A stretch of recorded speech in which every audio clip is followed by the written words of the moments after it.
Habari wa Tanzania. Leo naomba niwaonyeshe ni kwa kiasi gani ukimchagua Samia Suluhu Hassan kuwa rais wa Tanzania, kwanza utakuwa umeshiriki kukwamisha maendeleo ya Tanzania. Lakini pili, utakuwa umeshiriki kukanyaga au kuharibu demokrasia ya Tanzania. Tatu, utakuwa umewadhalilisha wasomi wa Tanzania. Nne, utakuwa umeshiriki kuharibu taswira ya Tanzania katika uwanda wa kimataifa. Ndugu zangu wa Tanzania, unaiona hii nchi yetu ya Tanzania hii? Tanzania ni unitary state kama zilivyo China, Japani, Urusi, Korea Kaskazini. Tunaposema unitary state, tunamaanisha kwamba Tanzania ni nchi ambayo madaraka makubwa ya uendeshaji wa nchi yamewekwa kwenye mikono ya serikali, au tunaweza kusema yamewekwa kwenye mikono ya rais. Katika nchi nzima ya Tanzania kiongozi yuko mmoja tu. Kiongozi ni mmoja tu, anaitwa Rais wa Jamhuri ya Muungano wa Tanzania. Hao viongozi wao wengine wote mnaoona hao ni vivuli au ni reflection ya huyu mtu mmoja, anaitwa Rais wa Jamhuri ya Muungano wa Tanzania. Unamuona makamu wa rais? Makamu wa rais wa Tanzania kwa mujibu wa katiba ya Tanzania hana mamlaka ya kumteua hata katibu tawala wa wilaya. Unamuona waziri mkuu anateuliwa na rais. Mkuu wa majeshi ya ulinzi na usalama CDF anateuliwa na rais. Mkuu wa jeshi la polisi IGP, makamanda wa polisi wa mkoa, makamanda wa polisi wa wilaya, wote wanateuliwa na rais.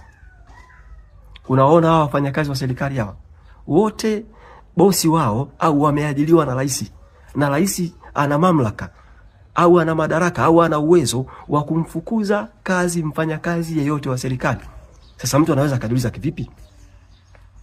Kuna kitu tunaita tume ya utumishi wa umma au secretariat ya ajira.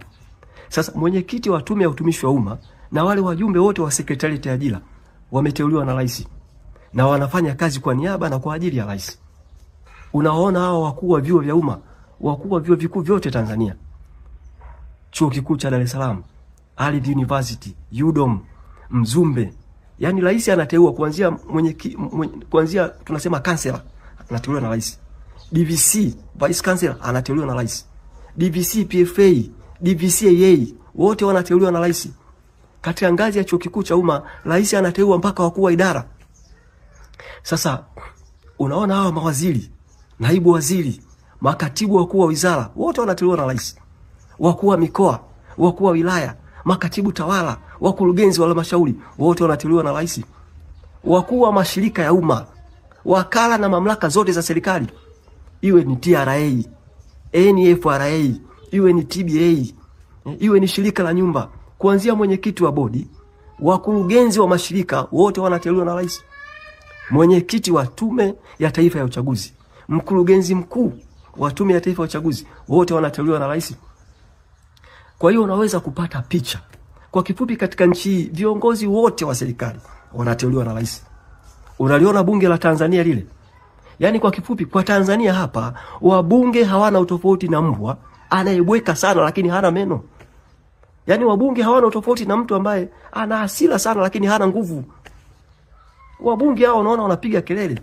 Yani tunasema ni sawa na kilio cha samaki, machozi yanaenda na maji.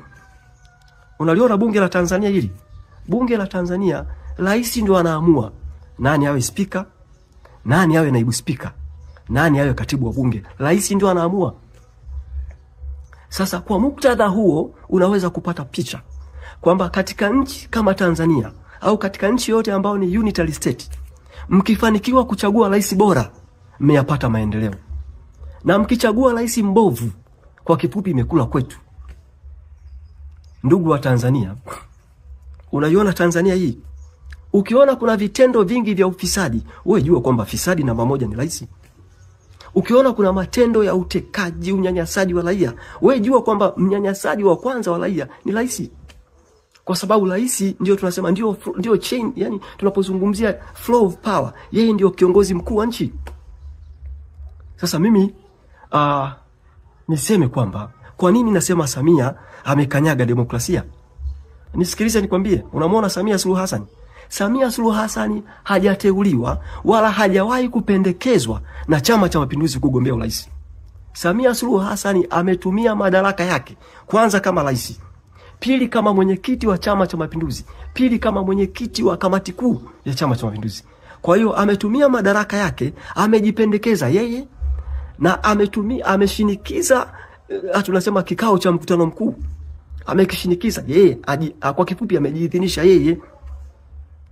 Sasa kwa muktadha huo huwezi kusema mtu huyu ni mwanademokrasia. Labda nihitimishe kwa kusema kwamba ndugu zangu, kufeli darasa la 7 au kufeli kidato cha 4 haimaanishi umefeli maisha. Na wala haimaanishi kufeli darasa la 7 au kidato cha 4 ni ugonjwa. Hapana. Lakini kama umefeli darasa la 7 na umefeli kidato cha 4, you are totally not fit to lead the country. Yani kwa kifupi wewe hutoshi kuongoza nchi. Hususan nchi kama Tanzania yenye changamoto nyingi, matatizo kibao, nchi ambayo inahitaji mtu mwenye akili nyingi aweze kuwashirikisha Watanzania kuzikabili changamoto zao. Asanteni kwa kunisikiliza.